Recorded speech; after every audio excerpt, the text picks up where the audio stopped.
Good morning. Welcome to day 31, the final day in this 31-day journey that we've been on together through the book of Proverbs. I hope this has been good for you. I know it's been good for me. I encourage you to do what we started with, the challenge at the beginning was to continue to read the Proverbs. Read one a day repeatedly and go through this book it takes about a year to go through it 12 more times. But each time you read it, you'll gather some more from it. It will keep feeding you. So I hate to see us come to this end now because I've found this very beneficial for myself, and I know from some of the feedback I've received from you that it's been good for you as well. But let's jump into chapter 31, and we know 31 is a very popular chapter because it talks about this virtuous woman at the end, this this benchmark as it for many as it's become to be this type of woman. But before we get there, I wanted to stop in verses 8 and 9 because I think that these are very important. And we've seen this theme and topic multiple times in the earlier chapters. But here's what 8 and 9 say. Speak up for those who cannot speak for themselves. Ensure justice for those being crushed. Yes, speak up for the poor and helpless and see that they get justice. This idea that we need to be a voice for the voiceless, that we have resources that many do not.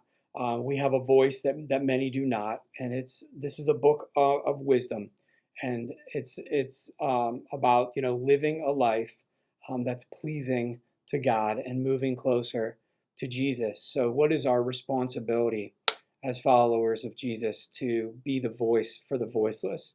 In the ESV, verse 9 reads, "Open your mouth, judge righteously, defend the needs of the poor and needy."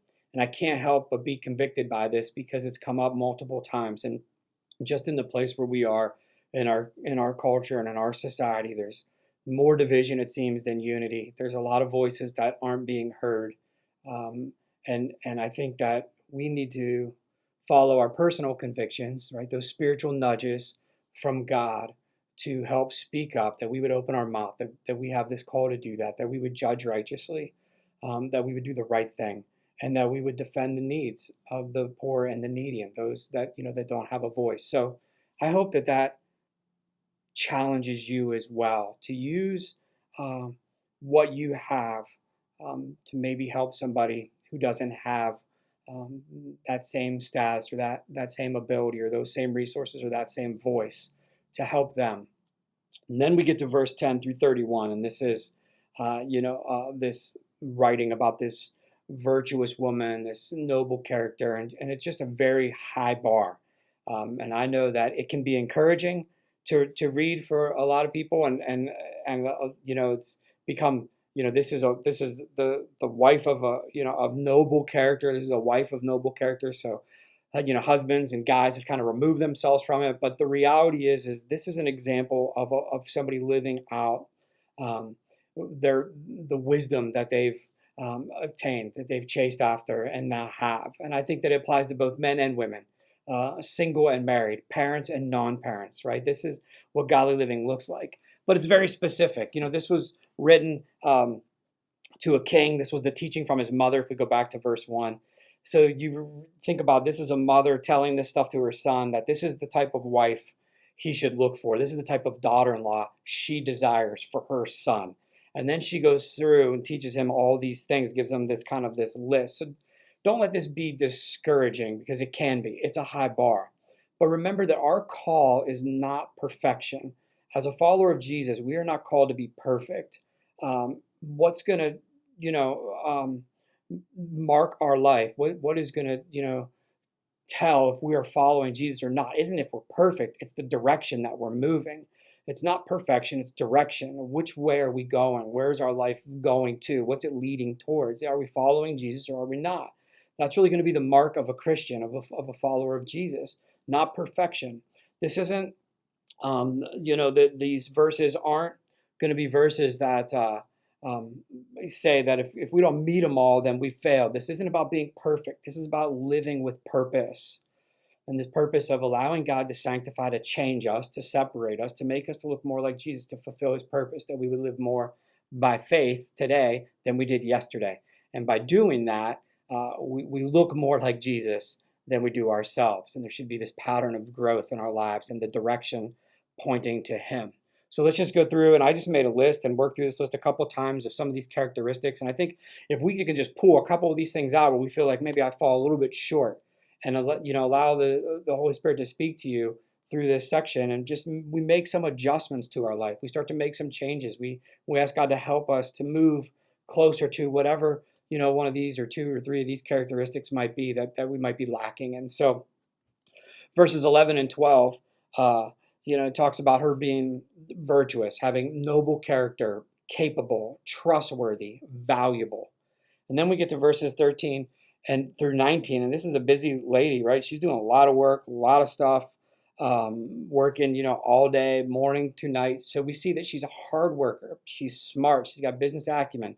She's energetic, right? Not lazy. She's not just sitting around, but she's busy. She's doing productive things.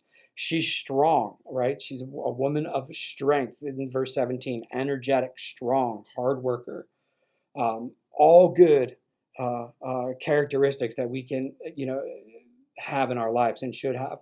Verse 20 says, that she's compassionate. She extends a helping hand to the poor and opens her arms to the needy. She's compassionate. She recognizes the needs in the people around her, and she's moved by it. Verses 21 and 22, right? She's prepared. She's not worried about winter because she's prepared for winter. Everyone has clothes. She's done the work in the warmer season to be prepared for the cold. She's taking care of others. She's taking care of herself, right? She's not neglecting her own well-being by caring for everybody else, because it says, everyone has warm clothes. She makes her own bedspreads. She dresses in fine linen and purple gowns, right? She's taking care of herself as well. We jump to verse 24 through 27. We see these words again, that she's strong, she's dignified, she has confidence, right? She's not fearful of the future. She's prepared, she's planned, she's living by faith. She has wise words. When she speaks, her words are wise. Verse 26, she gives instructions with kindness, not just instructions. She's just not, yelling out commands and orders, but with kindness. So we see the heart in this, her heart in this. She's organized, right? She carefully watches everything in her house, suffers nothing from laziness. She's organized. And then we get to verses 28 and 29, and this is some of the reward for it. Her children stand and bless her. Her husband praises her, right? She's worthy of this praise. She's worthy of being lifted up. Her children bless her. Her husband praises her. Verse 29 kind of gives the praise from her husband. It says, there are many virtuous and capable women in the world, but you surpass them all, right? He's telling her that she's the best thing for him, for their family, for the kids, that there's nobody better than her. And then we see in verse 30 and 31 that really what makes this woman who she is that she sees what really matters. She knows what really matters. And her perspective is one that has an eternal perspective. It says that charm is deceptive and beauty doesn't last, but a woman who fears the Lord will be greatly praised. She knows that she needs to live by wisdom, that this is really what matters, is to live in this reverent awe of God, to understand what His standard is, know that her life has purpose, which is to live according to that standard, to be a wise steward with all that she's been entrusted with in relationships, her husband, her kids, with the things, the stuff, and time that she has. Reward her, verse 31, for all she has done. Let her deeds publicly declare her praise. Right? She's living with purpose. She knows what really matters. If we really know that we're living, if we can live with an eternal perspective, all the other things seem to just fall into place. Understanding that wisdom is something that we can have if we go after it, that God grants it, He gives it to us, and we need to apply it. And wisdom, as we know, begins with the fear of the Lord, this reverent awe of who He is and who we are in that relationship, that He is the creator, we are the creation. But He has made us with a purpose. I think about Psalm 37, verses 23 and 24, and I think as we end this study together, that this is the perspective we need, that if we're going to live by wisdom, if we're going to have this high character, be noble, be valuable, to the people around us, that people are going to speak well of us, that we're going to understand that comes from fully depending on God and then walking faithfully wherever Jesus leads us to. So Psalm 37:23 and 24 says this: "The Lord directs the steps of the godly. He delights in every detail of their lives. Though they stumble, they will never fall, for the Lord holds them by the hand." And if we can see our life like that, that he's directing the steps, that he's delighting in our lives because we're doing what's pleasing, we're following his direction, right? It's not he's he doesn't delight in the perfection of our life. He's delighting in the details of our life, and he's directing the steps. And we'll never fall because he's holding us by the hand. It's direction, not perfection. It's living with a purpose. So may we take what we've learned from this study together, make some adjustments where we need to make them. We all need to move the direction in our life in certain areas back in the way that it's pointing to Jesus. I encourage you as we end this time that you read a chapter a day, continue that and develop that habit, and allow God's wisdom to continue to change you and grow you.